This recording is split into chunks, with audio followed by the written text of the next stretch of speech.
윤석열 전 대통령이 어제 내란 특검에 출석해서 조사를 받고 15시간 만에 귀가했습니다. 특검은 내일 오전 9시에 다시 출석하라고 통보했는데요. 현장 취재기자 연결합니다. 임예진 기자. 네, 내란 특검 사무실이 마련된 서울고검입니다. 윤 전 대통령 측이 재소환 통보에 응했습니까? 아직 확답을 하진 않은 것 같습니다. 내란 특검팀은 윤 전 대통령 측에 30일, 그러니까 내일 오전 9시에 다시 출석하라고 통지했는데요. 윤 전 대통령이 즉답을 하진 않았다고 전했습니다.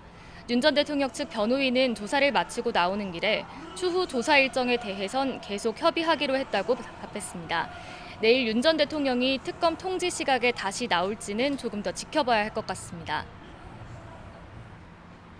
어제 특검 첫 조사였는데 진행 과정도 정리해 주시죠. 네, 윤 전 대통령은 어제 오전 9시 55분쯤 서울고검 청사에 도착해 15시간 만인 오늘 새벽 1시쯤 조사를 마치고 귀가했습니다. 이번 조사는 윤 전 대통령이 수사기관에서 받은 사실상 첫 조사라고도 할 수 있습니다. 지난 1월 공수처에 체포된 첫날 조사가 있었지만 당시 본인 입장을 밝힌 것 외에는 대부분 진술 거부권을 행사했던 것으로 전해졌습니다. 어제 특검에서의 조사는 밤 9시 50분쯤 끝났고 조서 열람에만 3시간 넘게 걸렸습니다. 다만 조사 시간은 그렇게 길지 않았는데요. 윤 전 대통령과 내란 특검 사이 신경전이 끊이지 않으면서 실제 신문 시간은 5시간 5분가량에 불과했습니다. 조사 시간이 짧았던 이유는 뭡니까? 네, 어제 첫 조사는 지난 24일 청구한 체포영장에 적시된 체포 방해 혐의 관련 내용으로 시작했는데요. 경찰 단계에서부터 이 사건을 맡았던 박창환 경찰청 중대범죄수사과장이 조사를 진행하려 하자 윤 전 대통령 측이 반발하면서 3시간가량 중단됐었습니다. 윤 전 대통령 변호인단은 신문을 맡은 박 총경이 불법 체포영장 집행을 지휘했고 서울중앙지검에 고발한 경찰 중 한 명이라며 가해자에게 조사를 받을 수 없다고 주장했습니다. 특검 측은 박 총경이 1차 체포영장 집행을 지휘한 적 없고 수사 연계성을 고려한 거라고 반박했지만 윤 전 대통령 측은 경찰이 진행하는 조사에는 응하지 않겠다며 맞섰습니다. 그러면 어제 어떤 혐의에 대한 조사가 이뤄진 겁니까?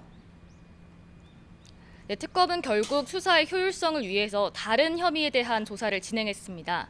이 조사는 김정국, 조재철 부장검사가 주도했는데 개엄 전에 있었던 국무회의 의결 과정과 외환죄를 집중적으로 추궁했습니다. 내란 특검 관계자는 이번엔 기초적인 조사만 진행했고 추가 조사에서 더 자세한 내용을 확인할 거라고 밝혔는데요. 윤 전 대통령이 이 조사에서는 적극적으로 진술했고 진술 거부도 하지 않았다고 설명했습니다. 다만 특검 관계자는 어제 조사가 중단된 체포 방해 혐의와 관련해선 추후에도 경찰 총경을 통해 조사를 재개하겠다는 방침이라 윤 전 대통령 측과 마찰이 반복될 가능성이 있습니다. 내일 추가 소환이 이루어진다면 윤 전 대통령은 또다시 공개 소환되는 거죠? 네, 앞서 윤 전 대통령은 지하를 통한 비공개 출입을 계속 요청했지만 결국 서울고검 중앙현관으로 출석했습니다. 출석 직후 윤 전 대통령 측은 입장문을 통해 절차적 다툼으로 진실을 밝히는 것에 장애가 생겨서는 안 돼 조사에 응하기로 했다고 설명했습니다.